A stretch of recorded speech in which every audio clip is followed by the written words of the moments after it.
Hello అండి, welcome back to my channel. ఈరోజు వీడియోలో నేను మీతోని ఒక చిన్న వ్లాగ్ అయితే షేర్ చేద్దాం అనుకుంటున్నాను. ముందుగా ఇక్కడ నేను టిఫిన్ అయితే ప్రిపేర్ చేస్తున్నానండి. దానికోసము స్టవ్ వెలిగించేసి బాండీ పెట్టేసి దాంట్లోకి ఆయిల్ అనేది వేసాను. ఆయిల్ కాస్త హీట్ అయిన తర్వాత ఆవాలు, జీలకర్ర అట్లాగే పల్లీలు వేసుకోండి. పల్లీలు కొంచెం ఫ్రై అయిన తర్వాత దీంట్లోకి సన్నగా కట్ చేసి పెట్టుకున్న ఆనియన్ అట్లాగే పచ్చిమిర్చిని కూడా యాడ్ చేసుకోవాలి. ఇవి ఒక 2-3 నిమిషాలు బాగా ఫ్రై చేసుకోవాలండి. ఇంతకీ నేను ఇక్కడ ఏం టిఫిన్ చేస్తున్నానది మీకు చెప్పలేదు కదండి. ఆలు పోహా అయితే ప్రిపేర్ చేద్దాం అనుకుంటున్నాను. రోజు ఇడ్లీ దోశ తిని బోర్ కొడుతుంది అని చెప్పేసి ఆలు పోహా అయితే కొంచెం డిఫరెంట్గా బాగుంటుంది అని ఈ ఆలు పోహా అనేది ప్రిపేర్ చేస్తున్నాను. ఇక్కడ నేను 1/2 kg అటుకులు అయితే తీసుకున్నానండి. దీంట్లోకి కావలసినంత సాల్ట్ అనేది యాడ్ చేసి పెట్టుకుంటున్నాను.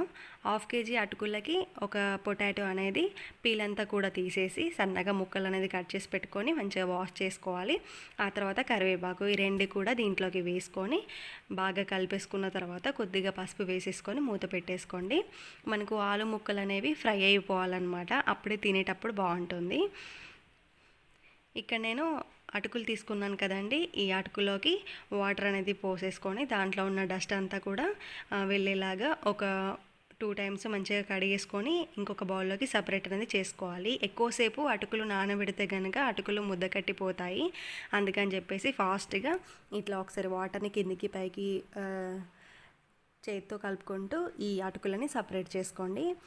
ఈ అటుకులు ఏంటంటే మహారాష్ట్ర స్టైల్లో చాలా ఫేమస్ అనమాట. ఓన్లీ మహారాష్ట్రలో మనకు ఆలు పోహా ఒక్కటే దొరుకుతుంది. ఒక చిన్న కటోరీలో కర్రీ అనేది ఇచ్చేసి ఈ ఆలు పోహా అనేది ఇస్తారంట. ఇంకా అక్కడ వేరే ఏ టిఫిన్ కూడా దొరకదండి. మన సైడ్ ఇడ్లీ, దోశ, పూరి, వడ ఇవన్నీ కూడా అవైలబుల్లో ఉంటాయి. కాకపోతే మహారాష్ట్ర ఏంటంటే అక్కడంతా కూడా అప్డేట్ అనేది లేదు కాబట్టి జస్ట్ ఈ ఆలు పోహా ఒకటి మాత్రమే చాలా టేస్టీగా ఉంటుందంట. సో నేను కూడా చాలా రోజుల నుంచి ట్రై చేస్తున్నానండి. ఇప్పుడు మూత తీసేసిన తర్వాత మనకు ఈ ఆలు అనేది బాగా ఫ్రై అయిపోయి ఉంటాయి. దీంట్లోకి అటుకులు వేసేసుకొని చివర్లో కొత్తిమీర వేసేసుకొని బాగా కలిపేసుకోవాలి. టేస్ట్ అనేది చాలా బాగుంటుంది. వెయిట్ తగ్గాలి అనుకునేవారు ఇడ్లీ, దోశ ఇదంతా కాకుండా ఇలాగా ఆలు పోహా అలాగే రాగి దోశ, రాగి ఇడ్లీ ఇట్లా ట్రై చేసి చూడండి. హెల్త్కి మంచిది, అట్లాగే వెయిట్ కూడా లాస్ అవుతారు. సో చాలా టేస్టీగా ఉంది కదండి.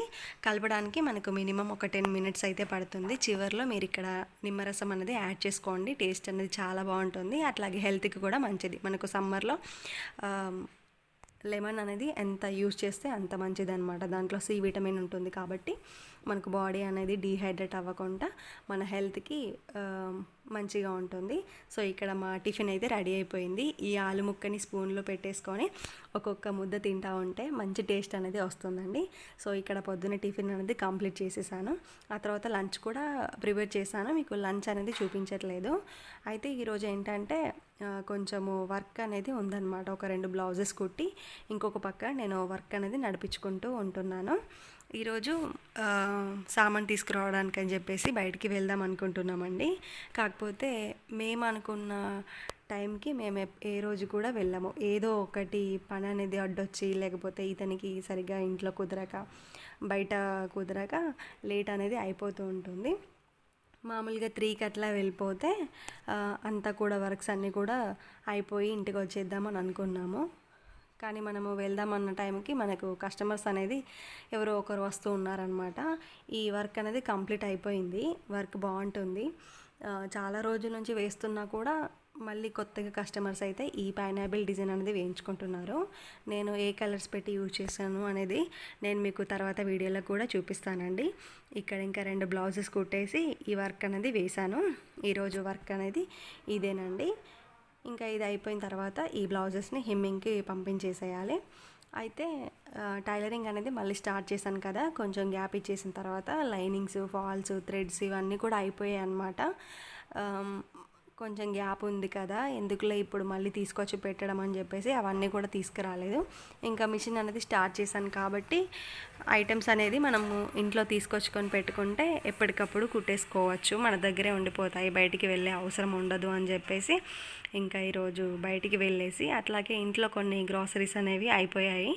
అవి కూడా తీసుకొని పిల్లలకి డైలీ వేర్ డ్రెస్సెస్, అట్లాగే నా టైలరింగ్ సామాను ఇదంతా కూడా తీసుకొని వద్దాం అనుకుంటున్నాము. కాకపోతే బ్యాడ్ లక్ ఏంటంటే మేము వెళ్దాము అనేసి రెడీ అయిపోయాము. ఒక కస్టమర్ వచ్చేసారనమాట. శారీ ఫంక్షన్ ఉంది, బ్లౌజ్ వర్క్ వేయండి అంటే. సో తనతో ఒక 15 నిమిషాలు అట్లా అయిపోయింది. తను వెళ్ళిన తర్వాత ఇంకొక కస్టమర్ వచ్చేసారు. శారీలో కలర్ కాంబినేషన్ లేదు, అసలు డిజైన్ అనేది లేదు, కలర్ ఏది కూడా బాగాలేదు. అట్లా విసిగిస్తూ ఉంటారనమాట. ఒక్కొక్కరు ఏంటంటే ఇంటి దగ్గర బాగానే ఉంది అని చెప్పేస్తారు, మన దగ్గరికి వచ్చేసిన తర్వాత డిజైన్ వేస్తే బాగుంటుందా బాగుండదా మీరే సజెషన్ ఇవ్వండి అని చెప్పేసి కొంతమంది టైం అనేది చాలా వృధా చేసేస్తూ ఉంటారు. సో ఇంకా ఇద్దరు కస్టమర్స్ వెళ్ళేసరికి ఇక్కడే 5 అయిపోయిందనమాట. 5 నుంచి ఇంకా స్టార్ట్ అయిపోయాము. మధ్యలో మా బ్యాడ్ లక్ వల్ల కార్ అనేది ట్రబుల్ ఇచ్చేసింది. మెల్లిమెల్లిగా దాన్ని నెట్టుకుంటూ గ్యారేజ్లో పెట్టేసి ఇంకా మేము ఆటో తీసుకొని అయితే వెళ్ళిపోయాము. ఎందుకంటే మిడిల్ వరకు వచ్చేసాము, మళ్ళీ వెనక్కి తిరిగితే మళ్ళీ ఈ రోజు అనేది వేస్ట్ అయిపోతుంది. అట్లాగే మనకి ఇంట్లో కూడా ఈ టైలరింగ్ కావాల్సిన ఐటమ్స్ అనేది లేవు కదా అని చెప్పేసి ఇంకా ఆటో తీసుకొని షాప్కి అయితే వెళ్ళిపోయామండి. నేను ఇందాక చూపించిన షాప్ ఉంది కదా, దాంట్లో మనకు కావాల్సిన అన్ని రకాల టైలరింగ్, అట్లాగే క్లాత్స్, థ్రెడ్స్, హుక్స్ల ప్యాకెట్ ఇవన్నీ కూడా ఉంటాయన్నమాట. హోల్సేల్లో ఇస్తారు. నేను మ్యాక్సిమం హోల్సేల్లో తీసుకురావడానికే ట్రై చేస్తాను. ఎందుకంటే కొంతమంది కస్టమర్స్ అతి తెలివి అనేది ఎక్కువగా ప్రదర్శిస్తారనమాట. అంటే మనము ఇప్పుడు ఒక క్లాత్ ఉందనుకోండి, 120 రూపాయలు పెట్టి నేను ఆకుపట్టు క్లాత్ తీసుకొని వర్క్ చేసి ఇదంతా కూడా చేసిన తర్వాత లాస్ట్కి మనకు 100 రూపీస్, 80 రూపీస్ అట్లా ఇస్తారనమాట క్లాత్కి. మిగతా ఏమైనా బ్లౌజ్ అంతా కుట్టేసి మొత్తం బిల్ అంతా అయిపోయిన తర్వాత లాస్ట్కు 100, 50 తగ్గిమని చెప్పేసి చాలా ఫోర్స్ చేస్తూ ఉంటారు. దాని వెనకాల మనము పడ్డ కష్టం అనేది వాళ్ళకి అర్థం కాదు. ఎందుకంటే డైరెక్ట్ ఒక శారీ ఇస్తారు, మొత్తం మీరే చేసేయండి అని చెప్తారు. మనం దానికి లైనింగ్, ఫాలు, పూసలని అది ఇది అని అన్నీ తీసుకొచ్చుకొని పెట్టుకోవాలి. వాళ్ళు అర్థం చేసుకోరు. మనం బయటికి వెళ్తే మనకి ఎంత టైం వేస్ట్ అయిపోతుంది, మనం మామూలుగా ఇచ్చాము వాళ్ళే మొత్తం కుట్టిచ్చేసారు అన్న థింక్ అనేది వాళ్ళకి రాదనమాట. ఆర్గ్యూ చేసేస్తారు కొంతమంది. అట్లాంటప్పుడు మనం ఏం చేయాలంటే ఇట్లా హోల్సేల్లో తీసుకొచ్చుకుంటే దాంట్లో లాస్ అయిపోయిన డబ్బులు దీంట్లో వస్తాయి కదా అన్నట్టే ఆలోచించాలి. ఇంకా అంతకుమించి ఇంకా మనం పెద్దగా వాళ్ళతోని ఆర్గ్యూ చేయాల్సిన అవసరం అయితే లేదు అనేసి నా ఒపీనియన్ అనమాట. అందుకని చెప్పేసి నేను అన్నీ కూడా హోల్సేల్లో తీసుకొచ్చుకొని పెడుతున్నాను. సో ఇక్కడ కస్టమర్స్ క్లాత్స్ అట్లాగే ఇవన్నీ కూడా గజిబిజిగా ఉండిపోయాయి సెల్ఫ్లో. అందుకని చెప్పేసి వాటికి సర్దుతున్నాను.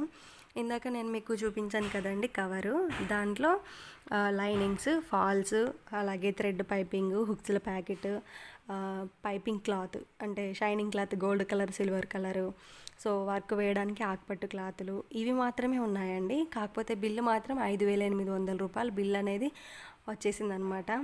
చూడండి, మనకు డబ్బులు కావాలంటే ఒక్కొక్క జాబ్ని బట్టి మనము సంపాదించడానికి మనకు ఎంతో కొంత టైం అనేది పడుతుంది. కాకపోతే ఎవరికైనా కూడా డబ్బులు మాత్రం ఖర్చు చేయాలంటే ఒక 5-10 నిమిషాలు సరిపోతుందండి. కూర్చొని తింటే కొండలైనా కరిగిపోతాయి అంటారు కదా. సో మనము కూర్చొని ఎంత ఖర్చు పెడితే అంత డబ్బులు అనేది ఖర్చు అయిపోతుంది. అదే మనం ఆ డబ్బుని సంపాదించాలంటే కొన్ని రోజులు, వారాలు, నెలలు ఇట్లా కష్టపడాల్సి ఉంటుందన్నమాట. సో కష్టపడే వాళ్ళకే డబ్బు విలువ అనేది తెలుస్తుంది. అయితే ఇక్కడ నేను మీకు ఒకటి చెప్పేది ఏంటంటే, ప్రతి ఒక్కరు కూడా టైలరింగ్ చేయాలంటే ఇన్వెస్ట్ చేయాల్సిన అవసరం లేదు. కూర్చొని ఎక్కడ కుడితే అక్కడ వాళ్ళకు డబ్బులు వస్తాయి అని చెప్పేసి అంటారండి చాలామంది. నేను చెప్పేది ఏంటంటే, ఇప్పుడు టైలరింగ్ చేద్దాం అనుకున్నప్పుడు మనము ఎంతో కొంత ఇన్వెస్ట్ అనేది చేయాల్సిందే. ఇట్లాగా ఫాల్స్ అని, థ్రెడ్స్ అని అవన్నీ కూడా మనము ముందే తీసుకొచ్చుకొని పెట్టుకుంటే అర్జెంట్ టైంలో మనకు ఎవరి అవసరం లేకుండా మనము అప్పటికప్పుడే బ్లౌజ్ అనేది కుట్టేసి ఇవ్వచ్చు. కస్టమర్ ఏం చేస్తారంటే, మీరు అన్నీ తీసుకొచ్చేసి కుట్టేయండి, నేను తర్వాత ఇస్తాను అని చెప్తారు. మనం వాళ్ళని నమ్మి మనం అన్నీ కూడా కుట్టేస్తాము. తీరా టైంకి వచ్చిన తర్వాత మనం వాళ్ళ చుట్టూ తిరగాలండి. బ్లౌజ్ కుట్టేంత వరకే వాళ్ళు మన చుట్టూ తిరుగుతారు. వన్స్ ఒకసారి మీరు బ్లౌజులు అనేది కుట్టేసి వాళ్ళకి ఇచ్చేసేయండి. మీరు ఎన్నిసార్లు ఫోన్ చేసినా, ఎన్నిసార్లు మెసేజ్లు పెట్టినా, ఎన్నిసార్లు వాళ్ళని అడిగినా కూడా డబ్బులు అనేది ఇవ్వరండి. సో అట్లా ఉంటుందన్నమాట. ఒక్కొక్కసారి ఈ టైలరింగ్ ఫీల్డ్ అనేది ఎందుకు ఎంచుకున్నాను అనిపిస్తుంది. కానీ ఖాళీగా కూర్చునే టైప్ అయితే కాదు నేను. అందుకని నాకొచ్చిన పని నేను చేసుకుంటూ మనీ అనేది ఎంతో కొంత సంపాదించాలి. ఫ్యామిలీకి నేను ఎంతో కొంత సపోర్ట్ అనేది ఇవ్వాలి అని చెప్పేసి ఈ ఫీల్డ్‌లోకి అయితే దిగానండి. కానీ కొంతమంది కస్టమర్స్ వల్ల అసలు ఇంట్రెస్టే ఉండట్లేదు. Okay friends.